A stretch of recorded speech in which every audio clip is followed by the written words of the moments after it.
세상에 떠도는 기묘한 대단들, 그 첫 번째 이야기. 이번 이야기는 청주 손늘리의 태가에서 실제로 겪은 실화계단이다. 여름방학이 시작되었지만 친구들과 함께 여행을 가본 적이 없었다. 그래서 이번에는 청주에 있는 시골 할머니 댁으로 가기로 했다. 버스를 타고 청주에 도착하니 할머니께서 따뜻한 미소로 우리를 반겨주셨다. 핸드폰을 꺼내 시간을 확인하니 어느새 오후 3시가 되어 있었다. 슬슬 배가 고파오던 참이었다. 할머니, 그리고 친구 2명과 함께 택시를 타고 할머니 댁으로 향했다. 도착한 그곳은 아파트도 오락실도 PC방도 없는 조용한 시골 마을이었다. 심지어 슈퍼마켓도 단 한 곳뿐이었다. 할머니 댁에서 슈퍼까지 가려면 약 300m 정도 떨어진 좁은 골목길을 지나야 했다. 그런데 들길을 따라 걷다 보면 200년 정도 된 거대한 느티나무가 있다는 이야기를 들었다. 그리고 바로 그 맞은편에는 학생이 없어 폐쇄된 초등학교가 자리하고 있었다. 나는 어릴 적 유치원에 다닐 때마다 시골에 오면 종종 그 초등학교에서 놀곤 했다. 하지만 학교가 폐쇄된 이후로는 낮에도 왠지 모르게 음침한 분위기가 단돌았다. 골목길을 지나 슈퍼로 향하면 아래쪽에 돌계단이 있었고 그곳을 따라 내려가면 시원한 개울이 있었다. 어린 시절 형과 함께 자주 놀던 추억이 깃든 장소였다. 시간이 흘러 오후 4시 30분 할머니께서 정성껏 차려주신 밥상을 친구들과 함께 맛있게 먹었다. 그렇게 배를 든든히 채운 후 안 안에서 낀다낀다 놀다 보니 어느새 밤 11시가 되었다. 우리는 3, 4모 모여 앉아 여러가지 이야기를 나누고 있었다. 시골까지 왔는데 너무 심심하지 않냐? 그렇게 말하며 나는 친구들에게 밖으로 나눠볼 것을 제안했다. 할머니 주무시잖아. 그리고 지금 곧 자정이 다 되어가는데. 친구들은 처음엔 망설였지만 결국 호기심을 이기지 못하고 밖으로 나가기로 했다. 우리는 반바지에 나시티만 걸친 채로 어둠 속으로 뛰쳐나갔다. 어느새 마을을 거닐다 보니 저 멀리 어둠 속에서 우뚝 서 있는 거대한 느티나무가 눈에 들어왔다. 우리는 자연스럽게 그 나무로 향했다. 길에 있던 것처럼 시원한 바람이 불어왔다. 우리 심심한데 바이마이보에서 진 사람이 여기서 춤추는 거 어때? 누군가나 장난스럽게 제안했다. 모두 동의했고 우리는 바이마이보를 했다. 불행히도 나는 다리를 내어 패배했다. 부끄러웠지만 나는 친구들 앞에서 어색하게 춤을 추기 시작했다. 그런데 느티나무의 거대한 몸통에서 커다란 구멍이 보였다. 순간 내 시야에 이상한 것이 포착되었다. 구멍 속에서 누군가가 미소를 짓고 있었다. 나는 반사적으로 기념을 질렀다. 네, 그래? 친구들이 놀라서 나를 바라보았다. 저기 안에 뭔가 있어. 나는 손가락을 떨며 구멍을 가리켰다. 친구들이 그 방향을 돌아보았지만 그곳에는 아무것도 없었다. 헛것을 본 건가? 나는 떨리는 가슴을 도여잡고 친구들과 함께 탈수된 초등학교로 향했다. 어릴 적 자주 놀던 곳이라 익숙했지만 한밤중에 다시 와보니 분위기가 달랐다. 여기 왠지 으스스하지 않냐? 그러게. 느낌이 좀 이상해. 잠시 망설이던 우리는 장난기가 발동하여 새로운 게임을 시작했다. 바리바리보에서 진 사람이 학교 안에 10초 동안 있다 나오기. 어때? 모두 동의했다. 우리는 운동장 한가운데서 가위바위보를 했다. 카메라를 들고 있던 친구는 추억을 남기겠다며 디지털 카메라를 꺼내어 사진을 찍었다. 찰칵. 그 순간 어둠 속에서 들리는 소리. 기. 지지지. 어딘가에서 뭔가 갈라지는 듯한 소리가 들려왔다. 뭐야, 방금? 우리는 소리의 근원지를 찾아 안으로 들어갔다. 문은 닫혀 있었지만 누군가나 뒷문이 열려 있다고 말했다. 그곳에 놓인 벽에 카메라를 고정하고 우리는 셀프 타이머를 설정해 다 같이 사진을 찍었다. 철타. 문이 열렸다. 기이. 오래된 폐교라 그런지 띠걱거리는 소리가 났다. 예상과 달리 내부는 꽤 깨끗했다. 그러나 더욱 오싹한 것은 영화에서 보던 폐교와 달리 모든 책상과 의자가 바지런히 정돈되어 있다는 것이었다. 이상하게도 그것이 더욱 섬뜩하게 느껴졌다. 우리는 교무실로 향했다. 먼지가 쌓인 책들이 몇 권 남아 있었고 우리는 책상 위에 카메라를 올려 다시 사진을 찍었다. 차이타. 그 순간. 기. 지지지.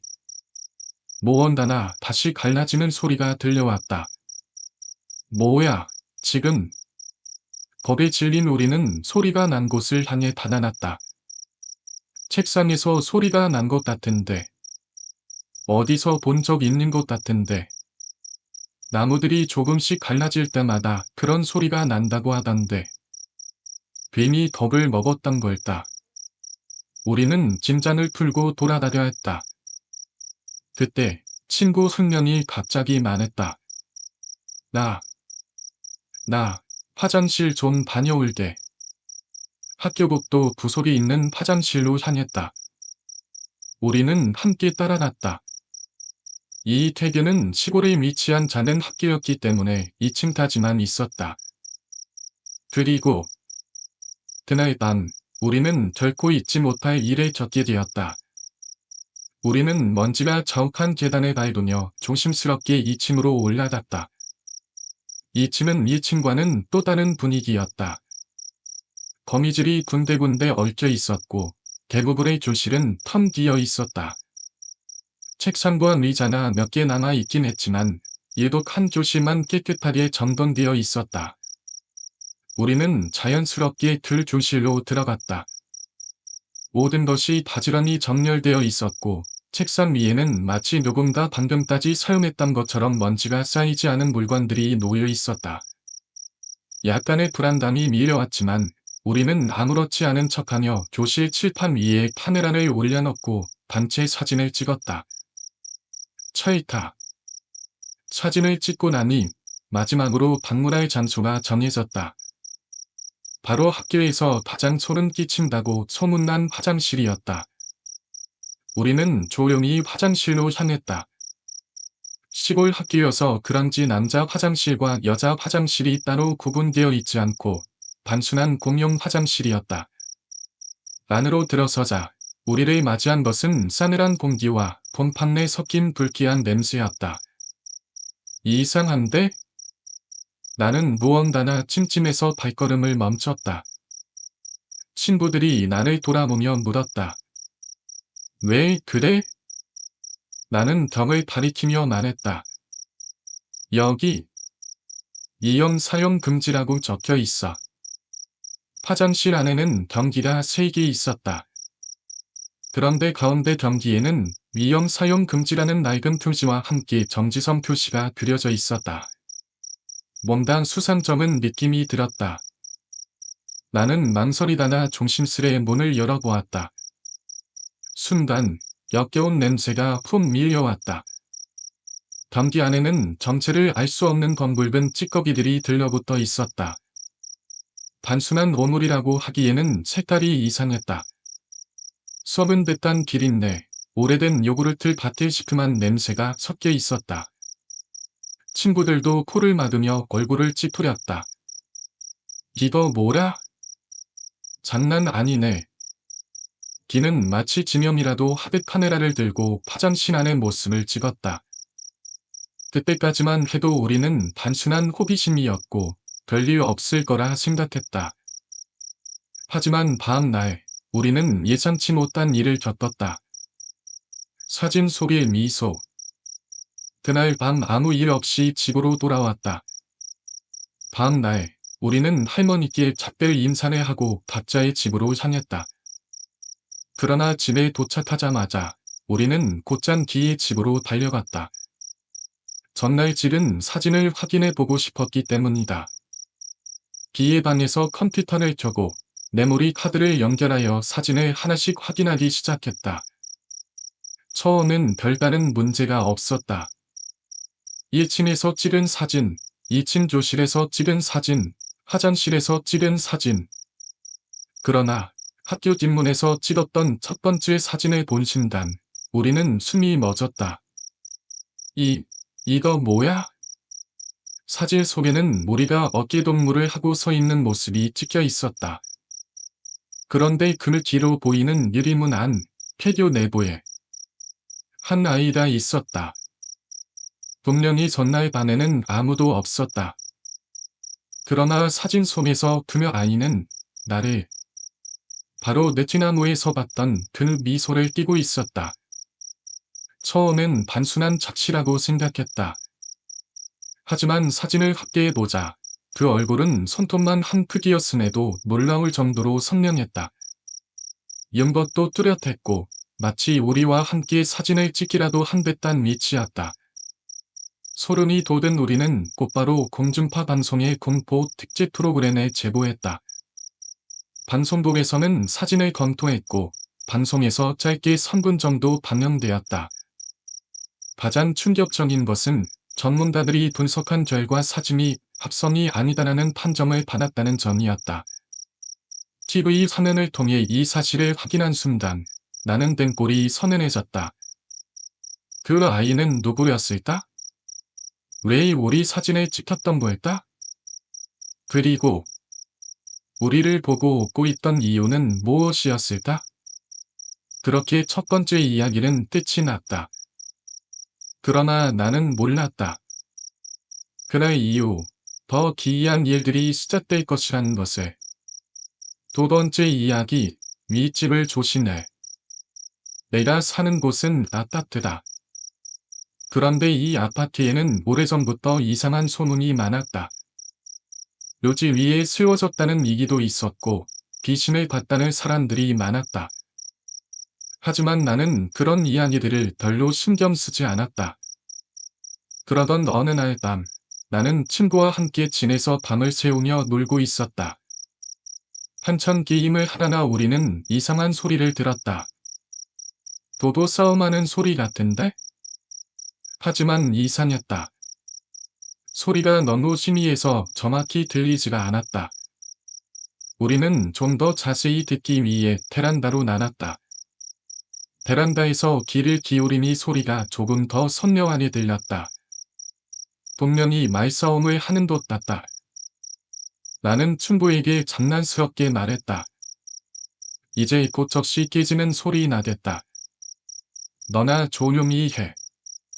우리는 장난을 주고받으며 계속 싸움을 듣고 있었다. 하지만 이상한 점이 하나 있었다. 분명히 말싸움이 끝났고 두 사람이 방으로 들어간 것 같았는데 여전히 부부 싸움 소리가 들려오고 있었다. 우리는 서로를 바라보며 어리둥절해했다. 이거 뭐야? 싸움이 멈췄는데도 소리가 계속 나네? 다시 베란다로 나가 보았다. 그런데 이번에는 완벽한 침묵이었다.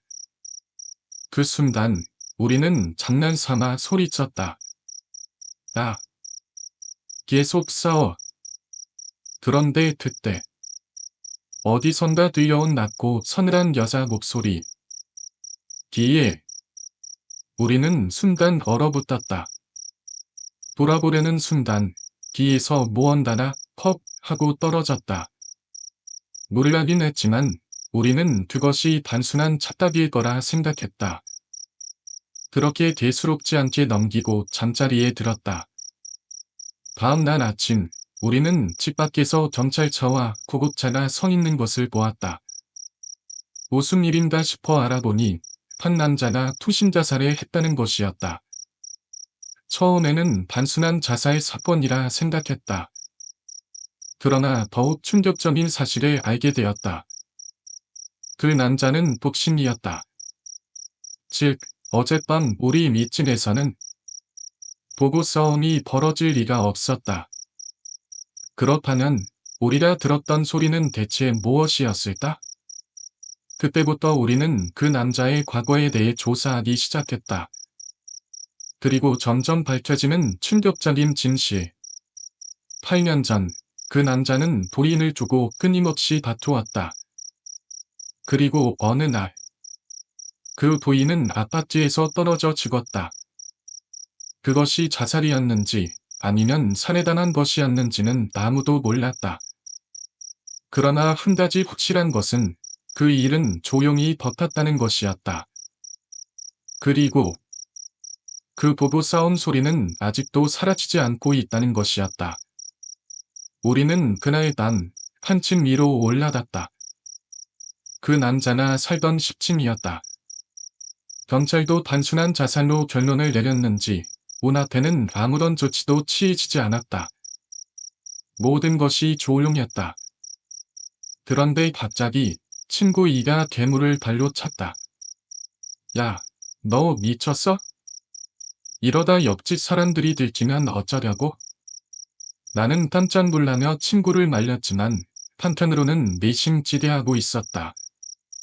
혹시라도 정말로 귀신이 존재한다면 뭔가 반응이 나타나지 않을까? 친구 일도 나와 같은 생각이었을지도 모른다. 심지어 친구 이가 이번에는 초인종까지 눌렀다. 그때였다. 안에서 무언가가 들린 것 같았다. 여자의 목소리. 우리는 순간 얼어붙었다. 잘못 들었을지도 모른다고 생각하면서도 이상하게도 호기심이 더 커졌다. 그래서 우리는 몇 번 더 문을 두드리고 초인종을 눌러보았다.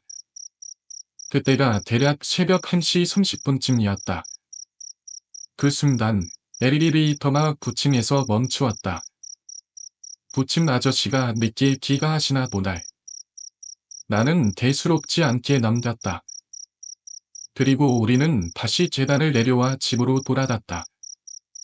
그런데 집에 도착하고 나서야 깨달았다. 우리는 올라갈 때 한 층을 올랐는데 내려올 때는 2층을 내려왔다. 귀신이 우리를 부른 것일까? 나는 순간적으로 온몸에 소름이 돋았다. 친구들도 마찬가지였다. 셋이서 아무 말도 하지 않은 채 거실 바닥에 주저앉았다. 왠지 모를 공포감이 우리를 짓눌렀다. 그 후 3일이 지나면 부모님이 오신다. 하지만 지금 우리가 무엇을 해야 할지조차 알 수 없었다. 너무나도 이상한 경험을 했고 그에 대한 설명도 찾을 수 없었다. 코리인 친구. 우리는 무력하게 시간을 보냈다. 그러다가 어느새 새벽 2시 30분이 되었다. 그제야 나는 정신을 차리고 친구들을 불렀다. 나, 괜찮아? 우리, 뭐 하고 있었던 거야? 친구 이가 그제야 멍한 눈으로 나를 바라보며 중얼거렸다. 왜? 근데, 우리 뭐 하냐? 하지만 문제는 친구 일이었다. 그는 실실 웃고 있었다. 한참을 웃으며 이상한 기우를 내뿜고 있었다. 나는 너무 무서웠다. 우리도 저렇게 되는 거 아닐까 하는 두려움에 눈물이 나왔다. 친구 일은 마치 다른 존재가 시인 사람처럼 웃고 있었다. 그 모습이 너무 무섭고 선택했다. 시간이 흐르고 우리는 어느새 지쳐 잠이 들었다. 그리고 아침이 되었다. 눈을 떠보니 친구 이는 내 옆에서 자고 있었지만 친구 일이 보이지 않았다. 나는 친구 일을 흔들어 깨우며 다급하게 물었다. 친구 일 어디 갔어? 친구 이는 멍한 표정으로 나를 바라보며 대답했다. 글쎄, 너 자는 것까지 기억나는데 그 이후로 친구 일이 지속 실실 웃더라고. 날리려고 했는데 나도 모르게 잠들었어. 심단, 불안감이 엄습했다. 뭔가 이상하다. 그 집에 가보자. 나는 단호하게 말했다. 하지만 친구 이는 듣고 반대했다. 싫어. 나 미칠 것 같다.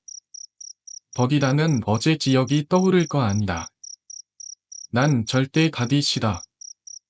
하지만 친구 일이 거기 있을지도 몰라. 나는 반드시 가야겠다는 생각뿐이었다. 결국 친구 이는 나를 따라 올라갔다. 예상대로 친구 일은 10층 계단 한쪽에 찡그리고 앉아 있었다. 우리는 안도했다.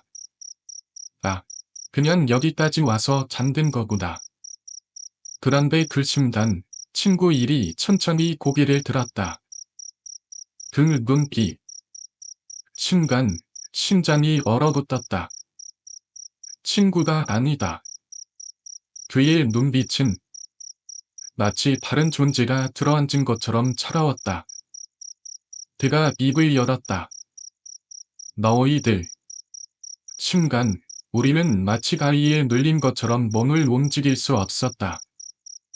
친구 일은 다시 입을 열었다. 그 기억이 아직도 생생하다. 나 좀 살려줘. 그 말을 마지막으로 친구 일은 기절하듯 쓰러졌다. 나는 덜덜 떨리는 손으로 친구 일을 붙잡았다. 친구 일은 무슨 정신으로 움직였는지 모르겠지만 나와 함께 친구 일을 붙이게 집으로 돌아왔다. 우리는 친구 일 위에 친구 일을 눕혔다. 다행히도 시간이 지나자 친구 일은 깨어났다. 하지만 그는 어젯밤에 있었던 일을 전혀 기억하지 못했다. 왜 내가 거기 있었지? 새벽 1시 30분까지만 기억나는데. 그 후 우리는 더 이상 이곳에서 살 수 없다는 결론을 내렸다. 부모님이 돌아오고 나서 나는 부모님께 모든 자초지종을 설명했다. 그리고 이사를 가자고 간청했다. 부모님은 처음엔 판단이했지만 결국 동의하셨다. 그렇게 우리는 집을 떠났다. 하지만 세 번째 이야기, 죽은 자의 메시지. 이사를 간 후에도 이상한 일은 끝나지 않았다. 내 친구들이 하나둘씩 죽어가기 시작했다. 첫 번째 친구 박진. 그는 얼굴의 피부가 완전히 벗겨진 채로 발견되었다. 두 번째 친구 박한진. 그는 코가 잘린 채 처참하게 죽어 있었다. 도대체 범인은 누구일까? 왜 이렇게 끔찍하게 사람들을 죽이는 걸까? 하지만 나를 더욱 공포에 몰아넣은 것은 이 친구들의 공통점이었다. 그들은 모두 같은 공포소설 두 마리 친구들이었다. 나는 두려웠다. 설마 다음은 난다? 나는 심호흡을 했다. 내 눈앞에 서 있는 사람, 내 두 마리 선배 진알. 그는 우리가 함께 떨 시간을 지루한 채 너무나도 튀어난 얼굴로 나를 바라보고 있었다. 푼이 왔구나. 그의 목소리는 여전히 부드러웠지만 나는 그 이면에 숨겨진 무언가를 느낄 수 있었다. 선배, 무슨 일로 군만에서 만나자고 하신 거예요? 나는 최대한 담담하게 물었다. 하지만 속에서는 심장이 터질 듯이 뛰고 있었다. 반응이 아니다. 나 도마리를 탈퇴하려고 했, 그리고 내국으로 유학을 가려고. 유학이요? 나는 순간 말을 잇지 못했다. 너무 갑작스러웠다. 아님, 너무 어색했다. 친구들이 하나둘씩 잔혹하게 살해당하고 있는 상황에서 그는 마치 그 모든 것과는 무관하다는 듯이 행동하고 있었다. 이건 단순한 우연일까? 아니면 그가 범인이기 때문에 모든 전환을 미리 알고 있었던 것일까? 내 안에서 증오와 두려움이 뒤섞였다. 손에 꼭 쥐을 시간이 점점 더 무겁게 느껴졌다. 또 나. 진열 선배가 내 이름을 부르며 한 발짝 다가왔다.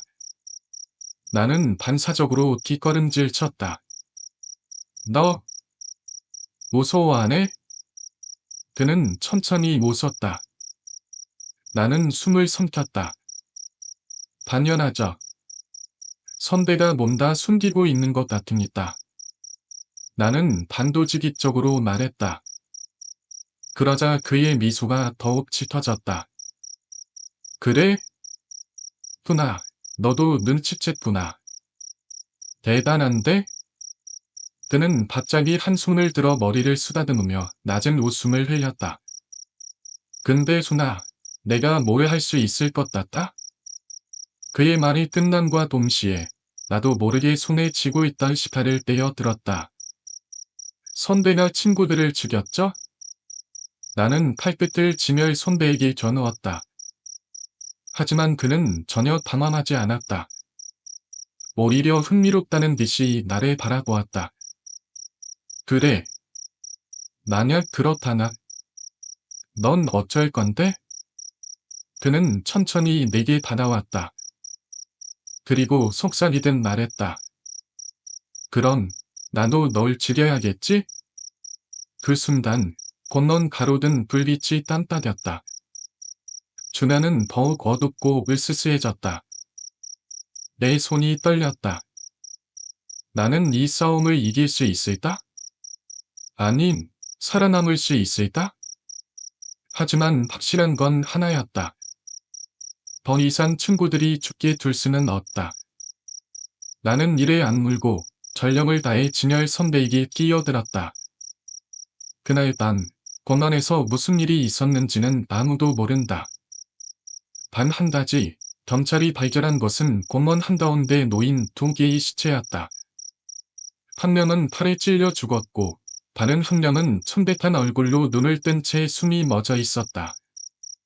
누가 가해자였고, 누가 피해자였는지는 여만한 미스터리로 남았다. 그리고 그날 이후, 공원에서는 이상한 소문이 돌기 시작했다. 늦은 밤이 되면 공원 벤치에 누군가 앉아 있는 것 같다는 이야기. 그리고 그곳을 지나가는 사람들에게 낮은 목소리로 속삭이는 듯한 소리가 들린다는 이야기. 너도 죽고 싶어? 나는 원범이 얼어붙었다. 분명히 전화의 소리가 울리고 있었지만 내 휴대폰은 조용했다. 아무런 전화도 걸려오지 않았다. 그럼 이 소리는 대체 어디서? 나는 방안에서 직선선암을 지저귀었다. 혹시라도 친구 중 누군가나 내 대소리를 장난삼아 다운로드해서 잠시라도 해둔 건 아닐까? 그런데 선암을 열려는 순간 무언가와 눈이 마주쳤다. 그것은 사랑이 아니었다. 눈만 있었다. 검은 어둠 속에서 나를 지켜보는 듯한 두 개의 눈. 나는 입을 다물었다. 목이 타들어갔다. 등골이 쭉 올라나는 단다. 심장이 미친 듯이 뛰었다. 잘못 본 거겠지. 그냥 착시 현상이겠지. 나는 애써 그렇게 생각하려 했다. 하지만 벨소리는 여전히 계속 울리고 있었다. 너무나도 선명하게. 나는 이곳을 당장 벗어나야만 했다. 가난이고 뭐고 다 튕기친 채로 있는 흉건물을 열어 도망치려 했다. 그런데 또 갑자기 전화벨 소리가 뜸떴다.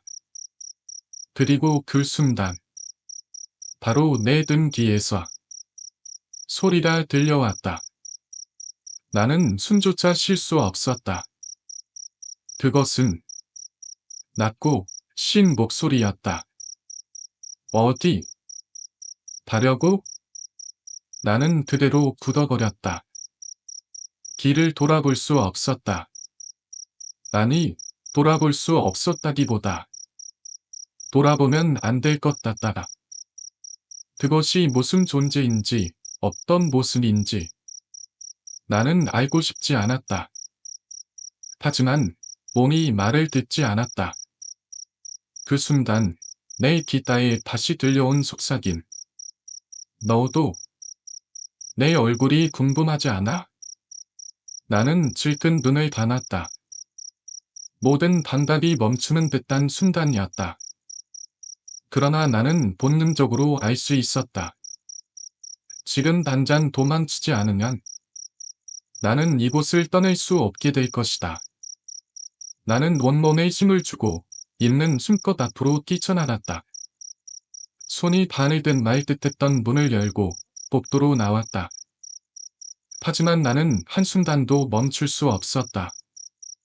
계단을 내려가는 내내 내 귀에서 들려오는 모온다의 발소리. 그리고 넌 어디서 온 거야? 그 목소리가 내 뒷다리를 스치던 순간 나는 그대로 정신을 잃었다. 다음날 아침 나는 학교 계단에 쓰러진 채로 발견되었다. 나는 살아 있었다. 그러나 나는 그날 이후로 절대 혼자 남아있지 않는다.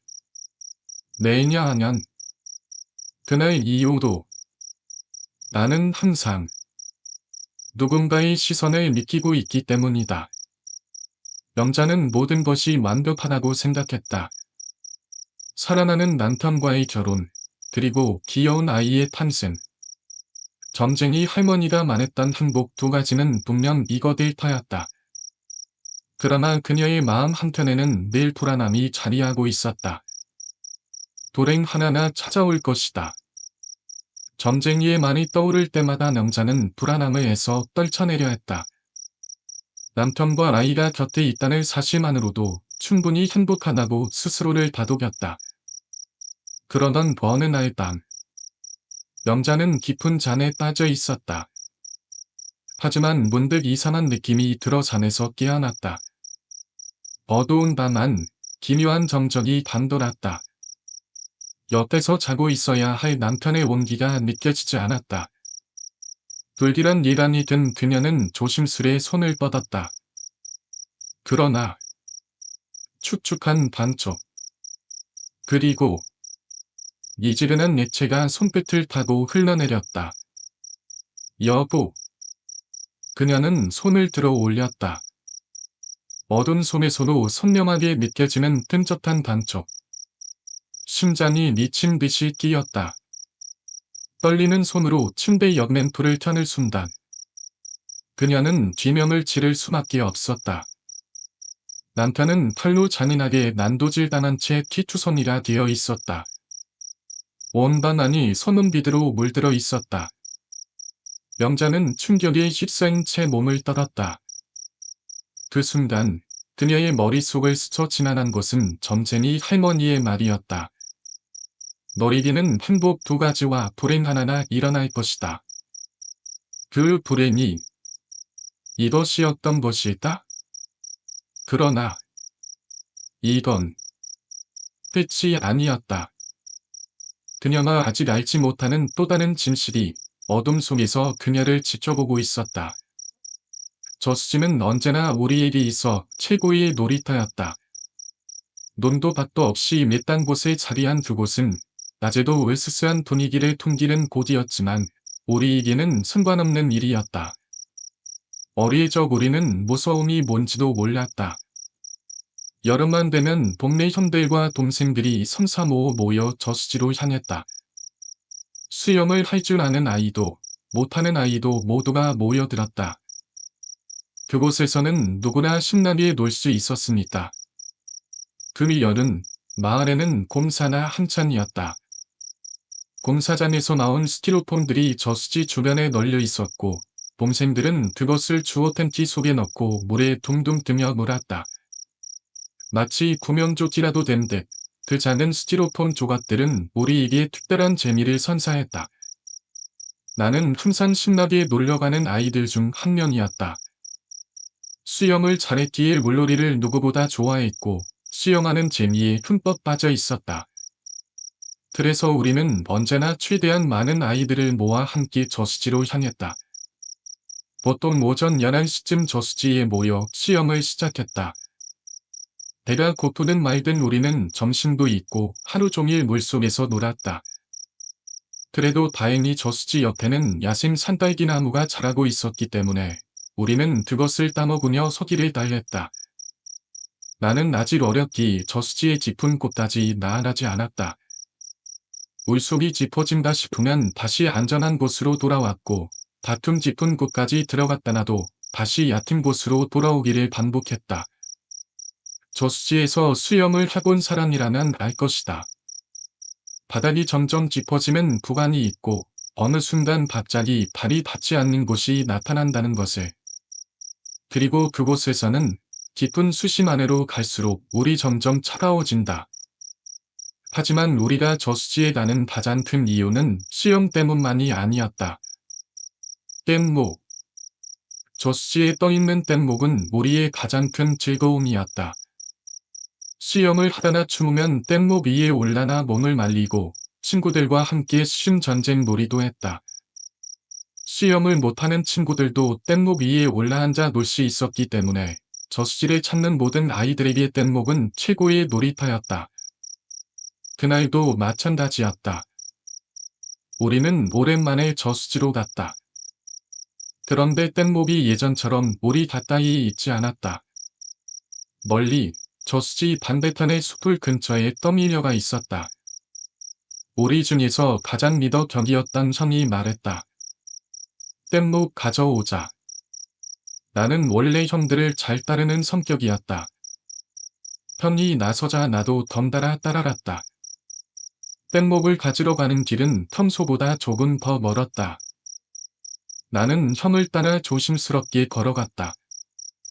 그런데 한 걸음, 두 걸음. 갑자기 바닥이 사라졌다. 순간 나는 온몸이 물속으로 가라앉았다. 으아! 본능적으로 손을 휘저으며 몸을 끼우려 했지만 이상하게도 다리가 아래로 계속 끌려가는 느낌이었다. 물이 너무 차가웠다. 나, 괜찮아? 형이 소리를 지르며 나를 향해 손을 뻗었다. 나는 단순히 손을 내밀었고 형이 내 손을 잡아 끌어당겼다. 다행히도 나는 물 밖으로 나올 수 있었다. 그런데 그 순간 내 발끝에서 느껴진 반쪽. 물 속에서 누군가가 내 발목을 잡고 있었다. 나는 얼어붙었다. 물이 흐르는 반쪽과는 복면이 달랐다. 손이었다. 차갑고 축축한 손. 나는 반사적으로 물속을 내려다봤다. 그곳에는 희미한 형체. 물속 깊은 곳에서 창백한 얼굴이 나를 올려다보고 있었다. 나는 기명을 지르며 형의 손을 잡고 물 밖으로 기어나왔다. 온몸이 덜덜 떨렸다. 나, 괜찮아? 형이 다급하게 물었다. 나는 말도 못한 채 숨을 몰아쉬었다. 물속에 있던 그것이 나를 잡아당기고 있었다. 하지만 형은 아무것도 보지 못한 듯했다. 나는 더 이상 물속에 있을 수 없었다. 그날 이후 나는 다시는 저수지에 가지 않았다. 그러나 며칠 뒤 저수지에서 익사 사고가 발생했다. 그리고 그 익사자의 얼굴은 내가 물속에서 본 그것과 똑같았다. 뗏목을 다지러 가는 일은 마치 하나의 의식 같았다. 뗏목이 있어야 우리가 제대로 놀 수 있었으니까. 우리는 경태를 옷을 지키는 역할로 남겨두고 나머지 사람들은 모두 슬리퍼만 신은 채 물로 뛰어들었다. 물에 들어가면 더운 곳도 있고 신나게 놀 수 있었다. 반대편에 가서 뗏목을 타자 형들이 수영하면서 뗏목을 밀고 갔다. 뗏목을 타고 가는 사람도 있었고 뗏목을 직접 끌고 가는 사람도 있었다. 그날 우리 중 2명이 형이 뗏목을 밀고 있었고 나를 포함한 친구 2명과 동생 3명이 뗏목 위에 올라탔다. 뗏목에는 가운데 구멍이 하나 뚫려 있었는데 우리는 그 구멍을 오줌 구멍이라 불렀다. 물놀이 좀 급할 때마다 우리는 그 구멍을 이용했다. 우리는 점점 뗏목을 못 벗어놓은 곳으로 가까이 다져갔다. 그때였다. 갑자기 원기가 뗏목에 묶여있던 줄을 잡았다. 그런데 줄을 잡자마자 그는 갑자기 소리를 질렀다. 뱀이다. 그의 미침에 우리는 모두 깜짝 놀랐다. 원길은 뗏목 나무 밑에서 쉬고 있던 뱀을 잡아버린 것이었다. 그늘 아래에 숨어있던 뱀을 제대로 보지 못한 채 그냥 줄인 줄 알고 잡아버린 것이다. 그 뱀은 나무새과 비슷한 새를 띠고 있어서 더욱 구별하기 어려웠다. 우리는 모두 패닉에 빠졌다. 우리 주위에는 뱀을 좋아하는 사람이 단 한 명도 없었다. 우리는 공포에 질려 다급하게 도망쳤다. 뗏목 위에 있던 사람들은 서둘러 뛰어내렸다. 우리 모두 순간적으로 정신을 잃을 정도로 당황했다. 나는 특히 뱀을 극도로 싫어했다. 방향도 제대로 보지 않은 채 무조건 형들을 따라 도망쳤다. 그런데 갑자기 물속에서 누군가가 내 발목을 잡아당겼다. 처음에는 친구들의 장난인 줄 알았다. 수영을 하면서 친구들끼리 서로 장난치는 건 흔한 일이었다. 잠수해서 상대방의 발목을 잡거나 거시기를 잡아 장난치는 일도 많았다. 하지만 이번에는 달랐다. 그 힘은 장난으로 하기에는 너무 강했다. 나는 물을 한가득 들이마셨다. 온몸이 차가운 물속으로 끌려 들어갔다. 죽을 것 같았다. 아무리 더듬보려도 발목을 잡을 손은 절대 놓아지지 않았다. 나는 있는 숨껏 물속을 차올렸다. 숨이 점점 막혔다. 이껏 코로 물이 쉴 새 없이 들어왔다. 나는 필사적으로 몸부림쳤다. 물 밑에서 계속해서 끌려가는 듯한 느낌. 아무것도 보이지 않았다. 나는 점점 깊이 가라앉고 있었다. 그때 손끝에 무언가가 닿았다. 나는 본능적으로 그것을 붙잡았다. 날카로운 돌이었다. 나는 미친 듯이 손에 힘을 주어 그 돌을 잡았다. 그리고 필사적으로 물 밖으로 기어 올라갔다. 겨우겨우 물 밖으로 나왔을 때 나는 그 자리에서 곧바로 토했다. 하지만 토할 것도 없었다. 이미 물속에서 너무 많은 물을 마셨기에 입 밖으로 나오는 것은 초록빛의 저수지 물뿐이었다. 나는 숨을 몰아쉬며 그 자리에서 울음을 터뜨렸다. 으아. 어리에져 물을 소리는 다 비슷했다. 나는 너무나도 무서워서 그리고 살아남았다는 안도감에 눈물과 콧물을 흘리며 울었다. 누가 내 다리 잡고 지나야 했어. 미친나.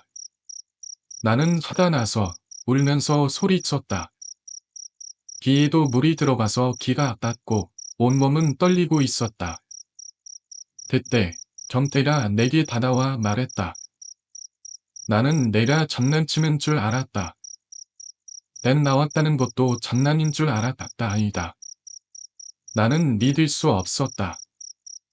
주변에 있던 아이들은 전부 나를 속이는 것처럼 보였다. 나는 계속 울면서 말했다. 근처에 아무도 없었다고? 날이 돼. 형들은 다 도망쳤는데 그럼 나 혼자. 나는 더 이상 말을 잇지 못했다. 모두가 내게 말했다.